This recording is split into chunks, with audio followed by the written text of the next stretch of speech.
امریکی اور صہیونیوں کو ایران نے منہ توڑ جواب دیا۔ اسرائیلی شہر حیفا میں تیل کی تنصیبات بھسم کر دیں۔ اس حملے کے بعد بجلی معطل ہو گئی۔ پاسداران انقلاب یہ کارروائی توانائی تنصیبات پر بمباری کا بدلہ قرار دے رہے ہیں۔ دوسری جانب ایرانی حملے نے قطر کی گیس تنصیبات پر تباہ کن اثرات مرتب کیے ہیں۔ اسرائیل کو جارحیت کا خمیازہ بھگتنا پڑا۔ ایران نے حیفا کا شد نشر کر دیا۔ آئل ریفائنری میزائل حملے کا ہدف بنی۔ زوردار دھماکہ ہوا، دھوئیں کے بادل آسمان سے باتیں کرتے دکھائی دیے اور بجلی کی فراہمی معطل ہو گئی۔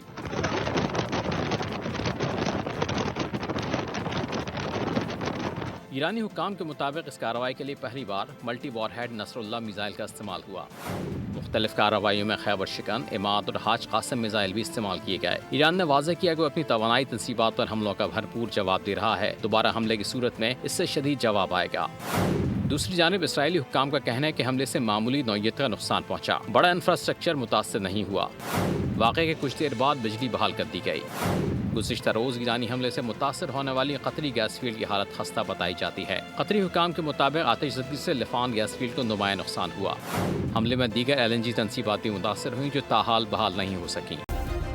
سبسکرائب کریں اور بیل دبائیں تاکہ کوئی خبر رہ نہ جائے۔